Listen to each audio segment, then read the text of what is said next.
Hey folks, it's your buddy Mike Messier. Watched the Bray Wyatt documentary. I think it was called Becoming Immortal, Bray Wyatt. And I want to talk about it before I do a podcast sometime soon with my buddy Jimmy Faluca. Jimmy's up in Staten Island. I'm here in Florida. And Jimmy's a big Bray Wyatt aficionado. And I'm looking forward to his thoughts, but I do want to share my thoughts because otherwise I might just forget them. So let's talk about it. If you haven't seen it, I do recommend it, and I do feel as if we're on the verge of seeing Bray Wyatt return in some form. Basically, his brother, I think, is going to carry the torch of Uncle Howdy. Basically, if you watch the entire documentary and you stick around and watch the end credits, you see a lantern kind of glistening, and then you see basically a foreshadowing visage of Uncle Howdy, which was the guy we knew as Bo Dallas. And I think that would be great.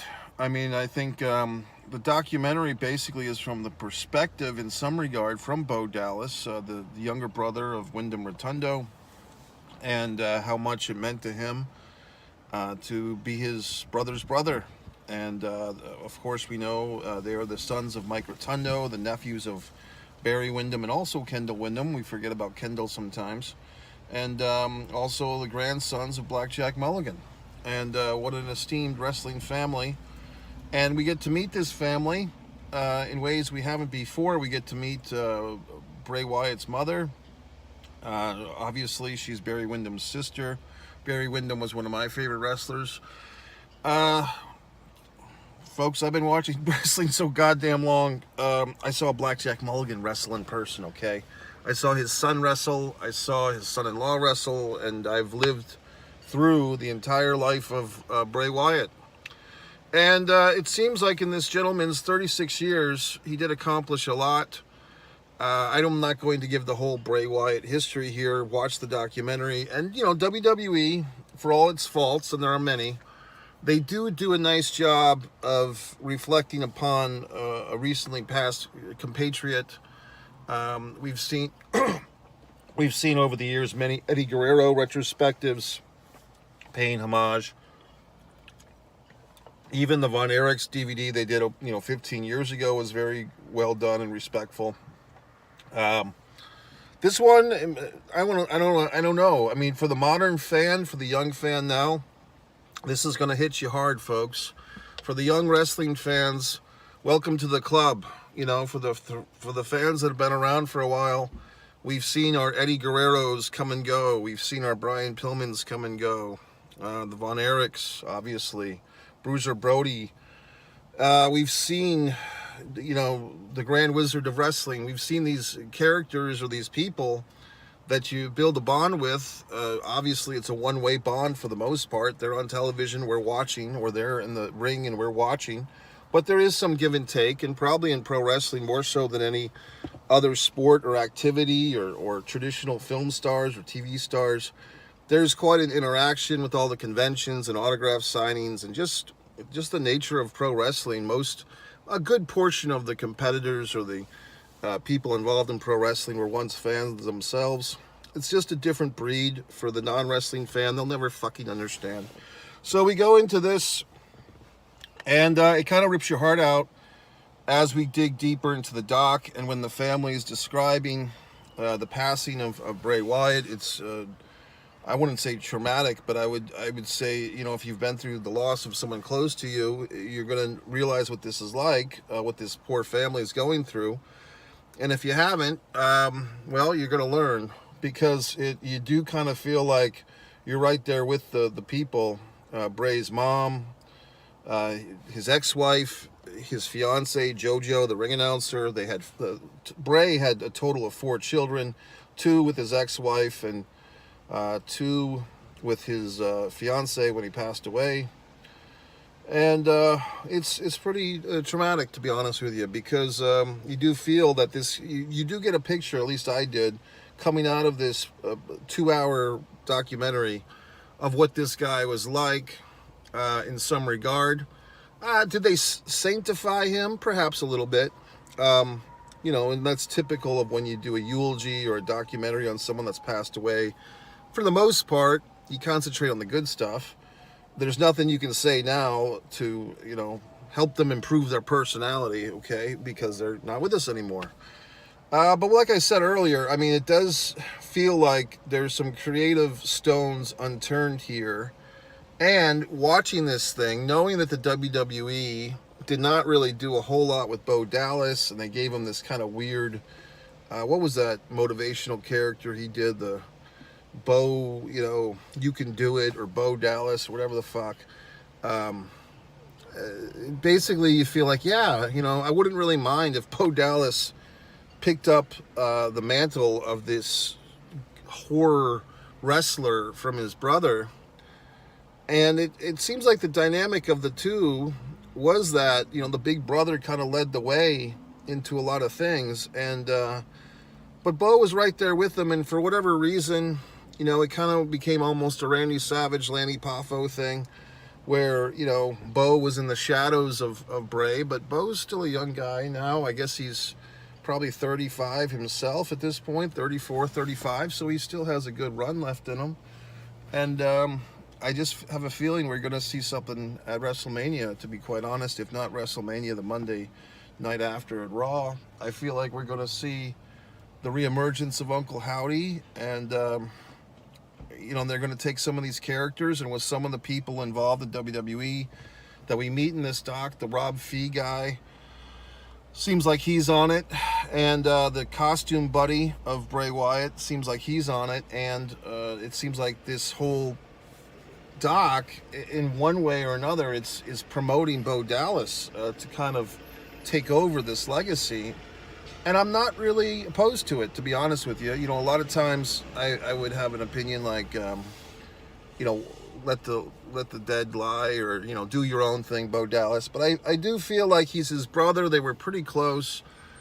And, he was doing Uncle Howdy towards the end there, Bo Dallas. So I feel like it's okay. Like, I feel like I'm kind of into it. And if some of the profits from some of the marketing, if they make masks from Uncle Howdy, or if there's new characters or adaptations on some of Bray's creations, I think I would support that. I would be happy to see that, because there's 4 kids to feed here in this family, and, what the hell. As far as other elements of the doc, the town they lived in Florida, I live in Florida. I never heard of this town, but I haven't been in Florida very long, comparatively, but this little town that they're from, the Rotundas, very interesting. Seeing footage, the documentary tells you several times you're seeing footage from the WWE archives that have never been released before. So we see some of this Florida Championship Wrestling material, some of the infamous promo classes that we've heard of as wrestling fans for years. We're kind of seeing some of these clips from these early Bray Wyatt days in the promo class. They go into the story of, unfortunately, in late 2020, his friend, I believe the gentleman's name, John Huber, a.k.a. Luke Harper, a.k.a. Brody Lee. That very, in some regard, reminiscent of when Eddie Guerrero passed away, and then the gentleman formerly known as Chris Benoit had that whole situation. Not to compare these 4 gentlemen, I guess I just did, but just the friendship. It seemed like Bray was never quite the same after the passing of John / Luke, and it's sad, and we get to see the Braun Strowmans, the Eric Rowans. So I'm really seeing in my mind's eye here, folks, and we'll find out, because I'm taping this on Friday. I guess it is April 5th, 2024. WrestleMania is coming up Saturday and Sunday. I guess we'll see if my little vision of, Uncle Howdy, Bo Dallas, then maybe they even bring back, I don't know if they're going to bring back Eric Rowan, but I could see them putting Braun Strowman in the mix. I could even see Braun Strowman being suited up with that giant, different Fiend outfit. I could see them putting somebody else in the Fiend outfit, to be honest with you. It could be Braun Strowman, or they could have another guy. There's plenty of guys, to be honest with you, that I see these NXT house shows. There's plenty of decent wrestlers that don't seem like they have much of a character or a gimmick, and they could insert any number one of those fine folks into that outfit, okay?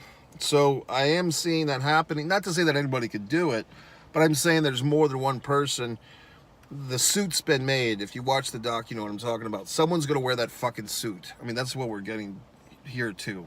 And I kind of think that Bo Dallas is going to stick more to the Uncle Howdy suit and have someone else take over the Fiend suit. Alexa Bliss, congratulations to her. Apparently she had a child not too long ago. You know, her husband seemed a little prancy, I guess is the word. But yeah, they had a kid, so I mean, you know, good for her. But if Alexa Bliss, who's featured a lot in this doc, if she comes back, you know, put her back in this family, they could have some new creatures. They could have like the old, you know, Bray Wyatt creatures, the bunny and the fucking, you know, rambling rabbit and all these people. They could feud with like some new creatures. I mean, I could really see it being a thing. That's another thing when it comes to Bray Wyatt, Wyndham Rotundo. It did feel to me, and you really feel like you're like a friend of this guy, or at least a friend of a friend by the time the doc's over. I feel like he was more suited to be a horror film producer, like an independent horror film, you know, writer, director, producer. Producer is probably the best word, because it seemed like he had so many ideas that were flying around. He needed some other people to balance with. You know, so a producer role in that regard would probably be best. He could have been a director, but it seemed like perhaps he had a tinge of ADD. Like he had so many ideas going on. He needed people with a little more structure in their thinking. And this is just what I'm gathering from the doc. But people in the doc said stuff like this, Triple H especially. It seems like he needed collaborators that were a little more regimented and a little more pencil on paper, or, you know, he was an idea guy and the ideas were always flowing. And you hear, you know, Bruce Pritchard and Triple H, and they're not complaining so much, but they're kind of alluding that, you know, Bray at times, his imagination was so vast and he was so concentrated on getting things the way that he saw them. It made it difficult for them to work with him sometimes, because in WWE land, as we know, they're so used to this hierarchy of different assholes having rank over the wrestlers, you know. So to me, like I said, and me and Jimmy did a prior conversation on Bray Wyatt that's somewhere on this One Pro Wrestling and Sports Fan channel. I made the point that I thought Bray Wyatt actually accomplished quite a bit in the WWE while he was there. Jimmy was saying that they didn't really realize his potential, but I kind of think of those years that Bray Wyatt was on the main roster of WWE, he probably did more creatively that he wanted to do than anybody else, if you think about it, because a good portion, if not all, but I mean, Bray Wyatt wanted to do the Bray Wyatt character. He wanted to do, you know, this cult leader. And then my personal favorite was the Firefly Funhouse, the parody of the Mr. Rogers. I thought that was his best work. I remember when the first week that thing aired, people online were shitting all over it, and I sat back and I even typed up, "Hey assholes, wait a week or two. I bet this is going to get interesting." And it fucking did. Okay, and then The Fiend, you know, The Fiend was interesting too. Yeah, The Fiend was great. I mean, I just, of the three, I see it as three distinct characters. I see it as the cult leader Bray Wyatt, the Mr. Rogers talk show host, like the Pee Wee Herman, you know, the Funhouse host, and then I see The Fiend, and I would definitely say that the Funhouse guy is my favorite, and then, but the other two were pretty damn good too. I think The Fiend, perhaps, because, unless my memory is mistaken, he didn't really speak a whole lot. That was kind of like the final boss of the three. I dug it, but I didn't quite, because like you know, like even the doc says, it's hard for him to actually wrestle. They do get into the stuff where they did Scorched Earth, you know, Randy Orton kind of burns this character alive, stuff like that. I mean, I think as far as modern day, you know, last 3 or 4 WWE years, this is about as close as behind the curtain as we're going to get, folks. And the frustration of a creative guy working within a system, you know, another thing that's interesting to me. Interestingly enough, you know, notorious by his absence, Vincent Kennedy McMahon, he had a puppet named after him. There's no sign of the Vince puppet. There's no sign of Vince. Vince's name is not spoken in this documentary, which I found was interesting. So overall, folks, I did enjoy it. It was 2 hours and 2 minutes long. I started watching it last night at like 3 in the morning, watched the first hour. went to slumber, woke up, and I told myself, you know, I have to discipline myself. A lot of times I get all these goddamn various YouTube videos stuck in my head, and I'm like, let me just start the day finishing what I started last night or this morning, this Bray Wyatt doc. So I watched the rest of it. And I'm telling you, folks, I think it's quite possible. And in fact, I will predict, you know, not that it's a big, it's obviously a clue that they're going to bring back, you know, Bo Dallas is going to bring these characters back. Will Bo actually be the worker bee? Will he be wrestling, or will they get other guys? Like I said, there's so many guys that they can plug into these costumes, because it's really, to be honest, it's more about these costumes and one person being the mouthpiece. You know what I mean? And but the whole template's already there, and Bray set this whole thing up. He had his little world of dark fantasy. And I think another thing that Triple H said a few times, and he said this before, is, you know, how do you wrangle that type of creativity in the horror realm into pro wrestling? And sometimes it doesn't fit, because a lot of things I bet Bray Wyatt wanted to do would be better suited for a horror film, you know, like an actual script with actors and so forth. But he's taking that realm and he's putting it into wrestling. And yes, it can work, because the fun thing about pro wrestling or WWE or whatever the fuck is that some of these things can work, but some of them don't. And sometimes it is like, okay, we could do 45 minutes of Bray Wyatt, you know, gothic horror, but we have to get a Miz wrestling match in on the same show. So, I mean, they have to balance this stuff. All right, folks, I'm going to get going. It's Friday before WrestleMania. Like I said, me and Jimmy will do a deep dive on this. If you're looking for more, I've gotten some more subscribers recently. I also have other channels. You might be wondering, well, gee whiz, I wish this guy would talk about modern films and cinema. Well, luckily enough, one Mike Messier has Mike's Instant Movie Review. I see pretty much almost everything in the theater. Recently saw the Matrix re-release, saw the Godzilla and Kong thing. All my reviews are kind of similar to this. I sit here and I speak to you.